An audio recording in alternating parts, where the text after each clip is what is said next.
मैं 8 महीने की गर्भवती थी, फिर भी उस दिन मेरे बदन में ऐसी फुर्ती आ गई। उस डायन से बचने के लिए मैंने दौड़ लगा दी।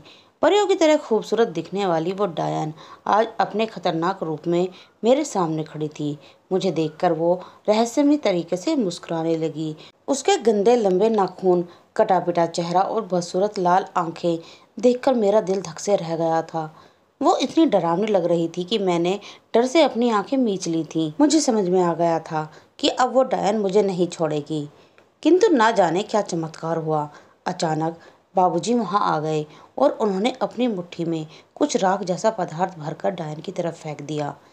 उस अभिमंत्रित राख के शरीर पर पड़ते ही वो डायन भयानक आवाज में चीखती हुई भाग गई। इससे पहले कि कोई कुछ समझ पाता, बाबूजी वहां जमीन पर गिर पड़े और उसी क्षण उनकी मौत हो गई। शायद मुझे बचाने में उन्होंने अपनी सारी सिद्धियां समर्पित कर दी थीं। बाबूजी की जेब से एक चिट्ठी मिली जिससे उन्होंने हमारे सारे सवालों के जवाब लिखे हुए थे। मैं जानता हूँ इतने वर्षों में तुम सबके ऊपर क्या गुजरी है, लेकिन मैं मजबूर था। उस डायन की चोटी काटकर मैंने धन दौलत तो पाली है, लेकिन मैं भूल गया था कि मैंने कितनी बड़ी मुसीबत को खुद अपने घर दावत दी है। रुपयों के लालच में मुझे अंधा बना दिया था। मुझे अपने तंत्र पर इतना यकीन था कि मुझे लगने लगा था उसके बल पर मैं सारी दुनिया जीत सकता हूँ। कुछ दिन तो सब सही चलता रहा, किंतु एक दिन मैंने पाया कि एक साया मेरा पीछा कर रहा है। मैंने गुरुजी के सिखाए मंत्र जपने शुरू किए तो कुछ देर बाद वो साया गायब हो गया। फिर अगले दिन मुझे पेड़ के पीछे एक महिला दिखाई पड़ी। वो मेरे सामने नहीं आती थी, लेकिन लगातार मेरा पीछा कर रही थी। मेरे साथ भी कुछ ना कुछ अनिष्ट होता रहता था। मेरे मन में अब थोड़ा डर बैठ रहा था। इसके बाद वो कई सिद्धि तांत्रिक ओझा से मिला, जिन्होंने मुझे बताया कि डायन बिना वजह जल्दी किसी पर हमला नहीं करती। हजारों साल तक वो हमारे आसपास भटकती रहती है, लेकिन शायद हम ही उन्हें पहचान नहीं पाते। लेकिन उनकी चोटी में उनकी सारी सिद्धियां और शक्तियां समाई होती हैं।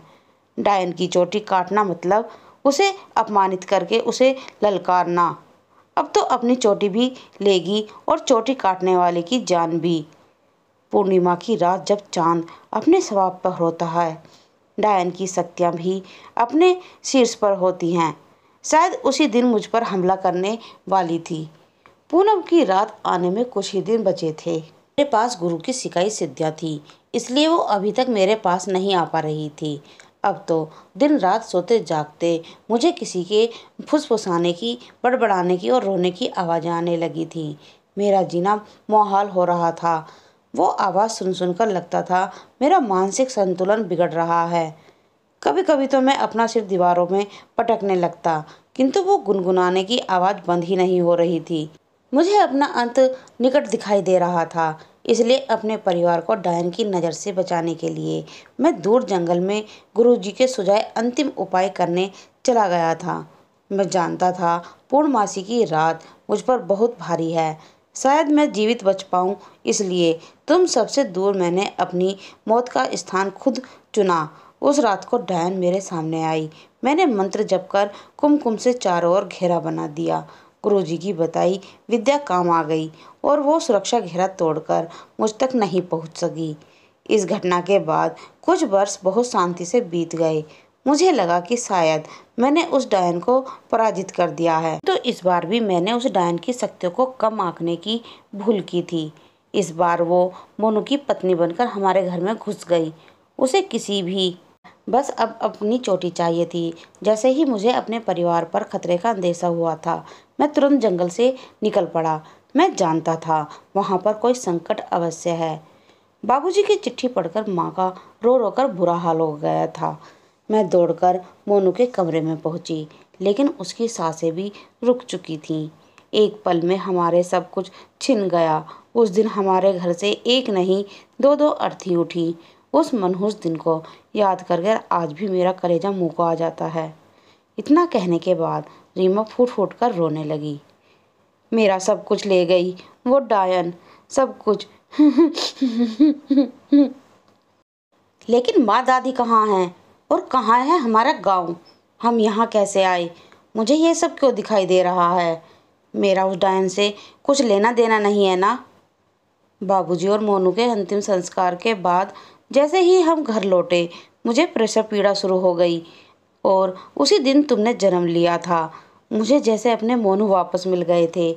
माँ भी तुम्हें किसी भी कीमत पर खोना नहीं चाहती थी, इसलिए अगले दिन उन्होंने मुझे वहाँ से शहर भेज दिया। माँ ने मुझे कसम दी थी कि मैं तुम्हें तुम्हारा अतीत कभी ना बताऊं और चाहे जो भी हो जाए कभी उस गांव में लौटकर ना आऊं। हम दोनों यहाँ शहर में आकर बस गए। माँ घर में अकेली रह गई। कुछ दिनों के बाद माँ का शव घर में उल्टा लटका हुआ मिला। उनके शरीर पर जख्मों के इतने निशान थे कि देखने वाले भी कांप उठे थे। तो फिर ये सब जो मुझे दिखाई दे रहा है, इसका मतलब है उसने मुझे ढूंढ लिया है। ओह, मुझे अब नहीं छोड़ेगी। पता नहीं बेटा, अब इन सारे सवालों के जवाब तो तुम्हें खुद ही ढूंढने होंगे, लेकिन उसने अभी तक तुम्हें नुकसान नहीं पहुंचाया है तो मेरी सलाह मानो, तुम दूर ही रहो इन सब से। माँ, जिस कारण इतनी सारी जानें चली गई, उस कहानी को मैं यूं ही अधूरा नहीं छोड़ सकता। अब इस कहानी को पूरा करने का समय आ गया है। मैं नहीं चाहता हमारी आने वाली पुश्तें भी इस मौत के खौफ में जिएं। लेकिन तू करेगा क्या? मुझे नहीं पता माँ, लेकिन कुछ ना कुछ तो ज़रूर करूँगा। सोनू इंटरनेट पर जितनी हो सकता है जानकारी जमा करता है और कुछ लोगों के कॉन्टैक्ट नंबर भी निकाल लेता है। एक एक कर कई लोगों से मिलता है। अंत में उसे शमशान में साधना करने वाले अघोरी बाबा मिलते हैं। सोनू उन्हें अपनी पूरी कहानी सुनाता है और अपनी समस्या का समाधान पूछता है। बाबा, मेरे परिवार ने इस डायन की चोटी की बहुत बड़ी कीमत चुकाई है। जिस रुपए पैसे के लिए दादाजी ने यह काम किया था, आज उस संपत्ति को देखने वाला कोई नहीं है। हमारे परिवार के नाम से गांव के लोग ऐसे कांपते हैं कि हमारी पुश्तैनी हवेली, खेत, जमीन सब यूं ही खंडर हुए पड़े हैं। जमीन पर कोई पांव रखने में भी घबराता है। देखो बेटा, मैंने ध्यान लगाकर पता किया है, वो डायन आज भी तुम्हारी हवेली के आसपास मंडरा रही है। तो क्या वो मुझे मारकर बदला लेना चाहती है? नहीं बेटा, उसे बस अपनी चोटी चाहिए। तुम्हारे पिता और दादा से भी उसे बस अपनी चोटी ही चाहिए थी। अगर उसे चोटी मिल जाए तो शायद वो लौट जाएगी। लेकिन बाबा, कोई नहीं जानता कि वो चोटी कहाँ है, और मेरा तो उस समय तक जन्म भी नहीं हुआ था। जब पापा और दादी नहीं बता सके तो मैं कैसे जान सकता हूँ कि उस डायन की चोटी कहाँ है? अब ये गुत्थी तो हमें गांव जाकर ही सुलझानी पड़ेगी। सानू बाबा को अपने साथ चलने के लिए प्रार्थना करता है। सानू के बार बार कहने पर बाबा उसके साथ गांव जाने के लिए तैयार हो जाते हैं। यहाँ की वायु में मैं डायन की उपस्थिति महसूस कर सकता हूँ। वो यहीं कहीं आसपास है। जब वो रात को तुम्हारे सामने दिखाई दे तो उससे डरना या घबराना नहीं।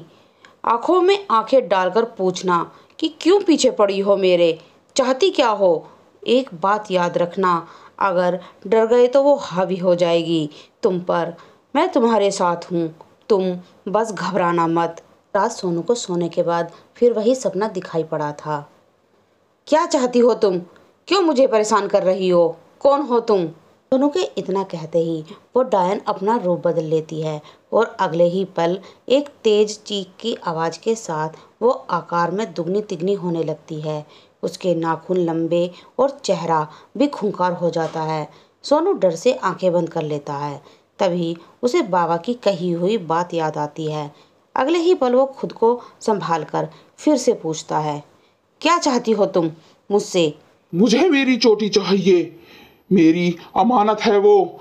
अगर मुझे नहीं मिली तो तू भी जिंदा नहीं बचेगा। लेकिन मुझे तो पता भी नहीं है वो चोटी है कहाँ। अपनी चोटी तो मैंने बरसों पहले ही ढूंढ ली थी, लेकिन मैं उसे छू नहीं सकती। तेरे दादा ने उसे अभिमंत्रित कर रखा है।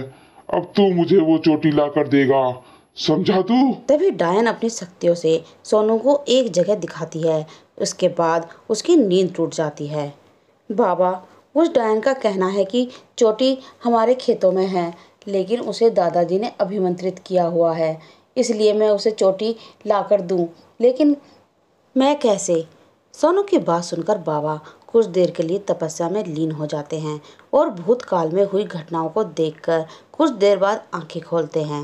बेटा, मैंने अपनी शक्तियों से देखा, तुम्हारे दादाजी ने अपने खून से उस चोटी को बांध रखा है, इसलिए उनके अतिरिक्त किसी ने भी उस चोटी को छुआ तो वहाँ केवल उसकी राख ही मिलेगी, चोटी नहीं। बाबा, दादाजी को मरे हुए तो बहुत समय हो गया, इसका मतलब हम कभी उस डायन को उसकी चोटी नहीं दे पाएंगे। तुम समझे नहीं बेटा, तुम्हारे दादाजी का खून या तो तुम्हारे पिता में था या तुम में है। तुम्हारे पिता और दादा को तो वो पहले ही मार चुकी है, इसलिए अब बस तुम ही इसका आखिरी सहारा हो। शायद इसीलिए उसने आज तक तुम पर वार नहीं किया, बल्कि अपनी पीड़ा दिखाकर तुम्हें यहाँ बुलाना चाहा, ताकि उसे उसकी अमानत मिल जाए और वो मुक्त होकर अपने लोक में जा सके। बाबा की बात सुनकर सानू को सारी गुत्थी समझ में आ जाती है और वो डायन के दिखाए स्थान पर पहुंचकर खुदाई करता है। थोड़ी देर खोदने के बाद उसे एक बक्सा दिखाई पड़ता है। डरते हुए वो उस बक्से को खोलता है तो उसमें उस चुड़ैल की चोटी दिखाई पड़ती है। जैसे ही सोनू चोटी पर से राख हटाता है, सामने डायन प्रकट हो जाती है। उसे अपनी चोटी वापस लेते हुए वो डायन वहां से धुआं बवंडर की तरह गायब हो जाती है। दोस्तों, आज तो डायन चली गई है, लेकिन कौन जाने सानू पर से खतरा टला भी है या नहीं, क्योंकि कहते हैं ना कि डायन एक बार जिसका घर देख लेती है फिर कभी भूलती नहीं है। तो दोस्तों, आज की मेरी कहानी यहीं समाप्त होती है। इस कहानी को सुनने के लिए मेरे चैनल को लाइक करें, शेयर करें और सब्सक्राइब करना ना भूलें और बेल आइकन जरूर दबाएं, जिससे आपको मेरी नई नई कहानियाँ सुनने को मिलती रहें। और कमेंट में बताएं कि आपको ये कहानी कैसी लगी। धन्यवाद।